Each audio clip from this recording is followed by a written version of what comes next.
CTV's W5. I never know what I'm going to get when I sit down to talk to them. Through Scoundrels, Heartthrobs, and Heroes. We can chat right now. Please, go ahead. Okay, I need the eye contact. Ah, the politician already. No. Never.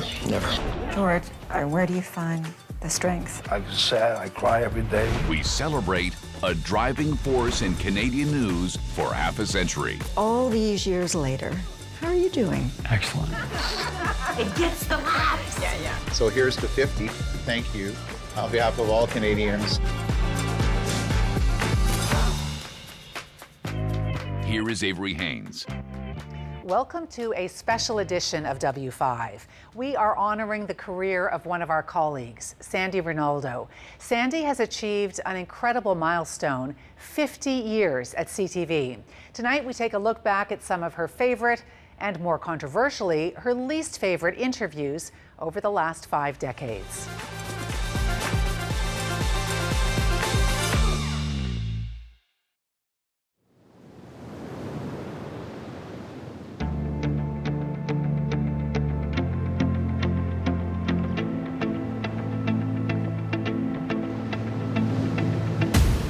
I've been to Los Angeles many times over the last 50 years.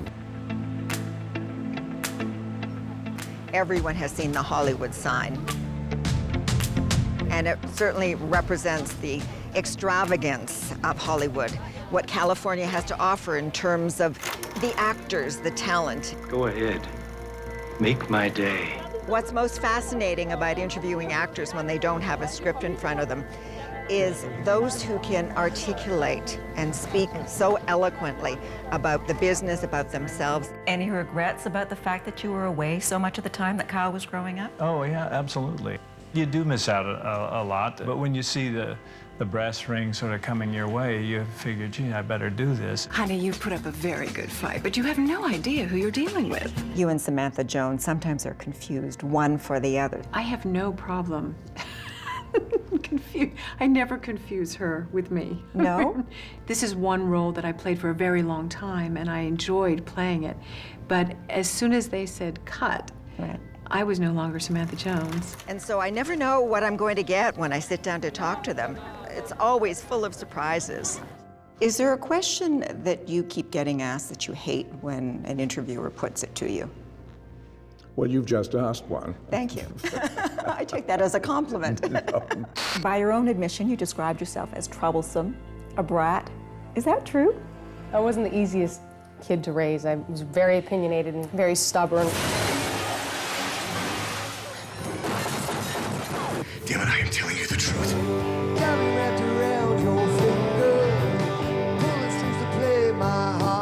Did you expect eyes to roll when you made the transition from actor to music? Absolutely. My eyes roll. Of all the people I've interviewed over the years, there was one that was certainly the most challenging.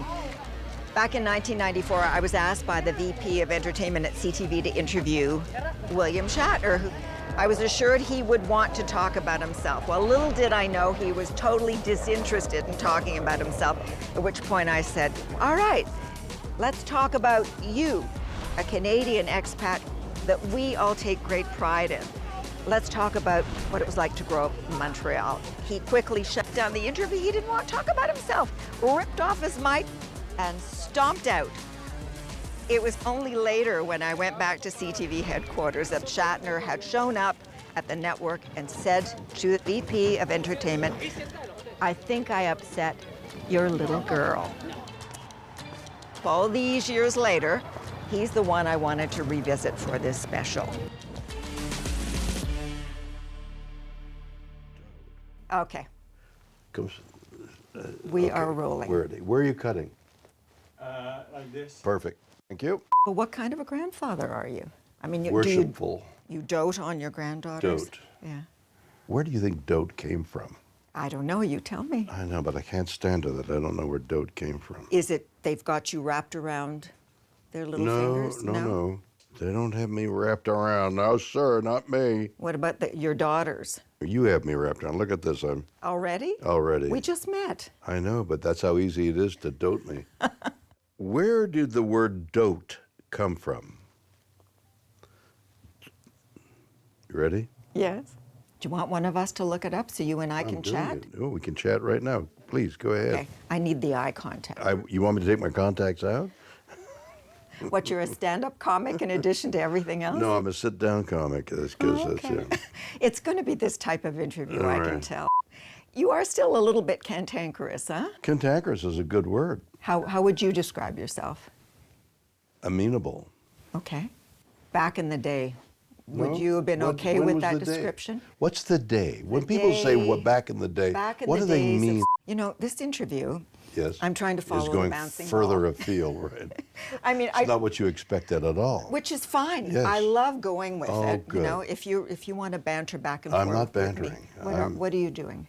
I'm answering your question.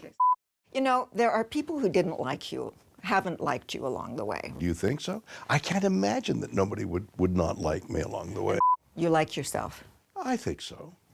Okay. Nothing about yourself that you would change. Oh, I would change out of the blue sweater. Okay. Okay. All right. Let me do this differently. 'Cause I don't think I'm Are you getting anywhere. capable of doing something different? I think I am. Okay, go You're ahead. insulting me by saying that. I was merely a question. I wasn't insulting. Look into yourself and examine yourself. Are you able to do a different kind of interview? So we tried this in 1994, You and I? you and I. Did we have a good time? No, we did not. Was it cantankerous? Yes. Maybe you bring out cantankerousness. 'Cause you asked I have me. no recollection of it whatsoever. Then I'm having trouble remembering what I had for breakfast. Okay. So you didn't like the questions I asked you, so you took your mic off and you left. You're kidding. Yeah. That was terrible. Yeah. How rude. So we were all betting today. Would you leave if I asked you this similar question? No, I won't leave. You won't It's my leave? office. You leave.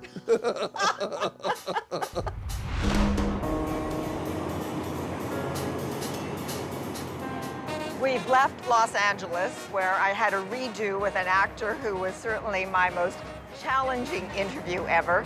We're now on the opposite coast in New York City, where I'm going to meet up with a true Renaissance man, an actor who can, without a doubt, be called a gentleman. I was cast from the Toronto production, and then a few weeks later, I was here shooting in the Central Park. It was crazy. When W5 continues.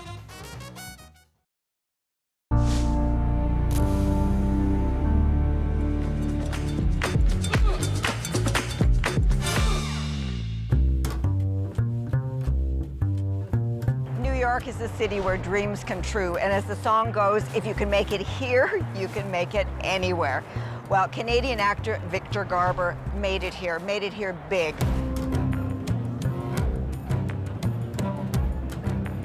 So great to see you. You too. I live 20 blocks down. So you walk a lot. I walk a lot. It's a gorgeous day. Back then you told me that it was Godspell that brought you here to New York. Well, yes, because it was the movie. I was cast from the Toronto production, and then a few weeks later, I was here shooting in the Central Park. It was crazy. It was crazy.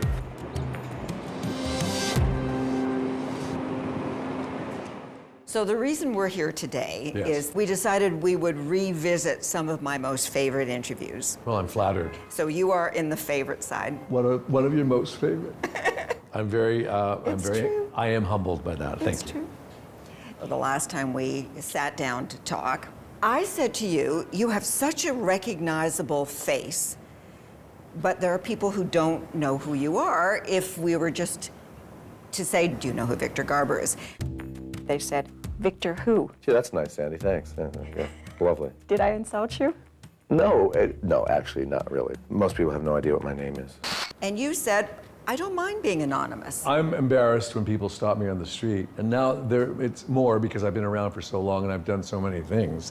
Often it's, you look familiar, and I say, I know, I do. And if they say my name, I'm really surprised, but that happens more. Oh, I'm glad to hear that, because my goodness, I look at your body of work. Forgive me, but it seems that there are not enough for everyone aboard. Not half, actually. Rose, you miss nothing, do you? The words are yours. Do quickly what you have to do. And I can't get enough. Saying we. At least you're out there seeing people again. That's terrific. I asked Devlin if I could come tell you myself. They verified your statement. You're everywhere. You're a busy man. It's still kind of a shock to me that I'm here and that I'm still doing it. And then I got to New York, where I've always wanted to live. You know, I received the Order of Canada recently. Congratulations. I was in the Theater Hall of Fame in New York, and something else happened. And I think, oh, does this mean I'm about to die? Because it feels like, okay, thank you, you're done. You know, but that's up to something else. But I realize I have done more than I am conscious of. I'm grateful. I'm really grateful.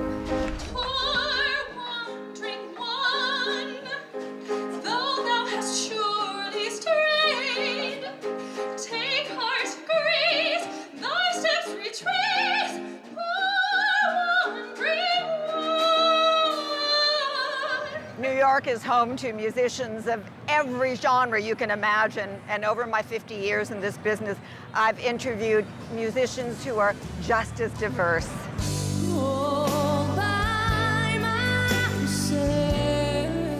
I remember Celine Dion. She was very candid with me. If I can't get pregnant today, I'm sure because I'm constantly working. If ever I have the chance of being pregnant, I'll stop. No doubt. I guess with musicians, they're on the road a lot. Hi, Cindy. How are you? Nice to see you. They leave their families behind, and they have their entourage, the people who are close to them. You have to make a lot of sacrifices for a career such as mine, on the road so much of the time, and I'm really pretty obsessive with my guitar, and that's pretty difficult for most men to deal with.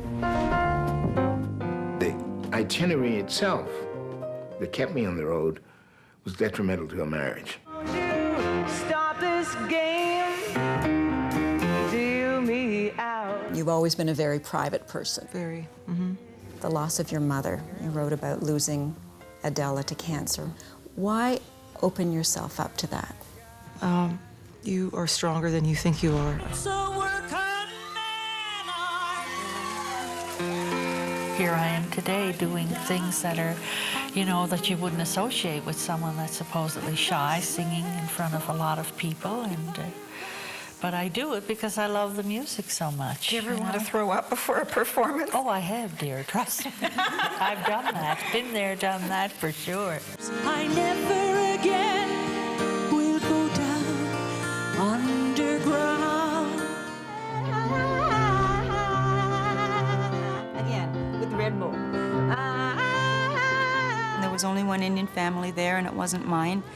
I had all kinds of self-identity questions that little kids don't label as self-identity problems at all, but I had them looking back on it. Chill out, what she yelling for? Lay back, it's all been done before. People describe my music as punk, and my music is not punk, it's rock pop. I remember that day when I interviewed Mariah Carey, stretched out on a couch. My first question to her was, you know, what's this? You know, are you Nefertiti? Is there a reason for this? No, I'd rather be in a bed right now. Are you a pop diva? Oh, I don't know if I'm a pop diva. Afterwards, she gave us an opportunity to walk with her outside of the property, and others had not been given that opportunity. It's my baby Jack. Come here, Jack.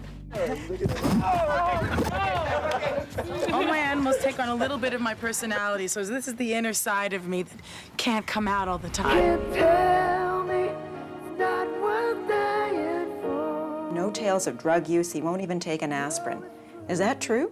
I mean, I went through all that when I was a teenager, you know. I went through my sort of abuse periods then. I don't really need to go and, you know, do that now. I did it. In a movie made for TV or a late-night interview. Certainly, I remember when I was younger, watching Gordon Lightfoot perform on the stage. And so there was a real enormous respect for him when I had a chance to interview him. You got to work on the idea before you start working on the song. I mean, really, you got it's a whole bunch of steps. There's about maybe 50 or 60 steps. What do you mean by the idea being there? Well, it's just that, you know, little bits and bits and pieces that I throw together when I'm sitting around watching you on television. When I was a young boy. Looking back over your life, would you change anything now? I think that I would maybe have been a little nicer or kinder to some people in my life. And would you still be a womanizer? Probably.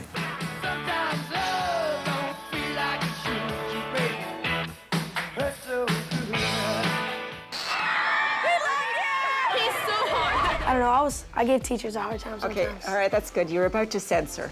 I always like to goof off. I like to be the center of attention. I was one of the first to interview a young Justin Bieber. He had been busking outside the Stratford theaters. He had put a number of the videos on YouTube, and he was taking off. When you're on the stage performing, are you thinking of the audience? Are you thinking of your music? What are you thinking of? I'm thinking of the audience. I feed off of everybody's energy, and when they're screaming, and that just makes me feel very, very good. Who knew that his popularity was going to explode the way it did? Still ahead. If there's one interview I would like to do over again, it would be that. When W5 continues.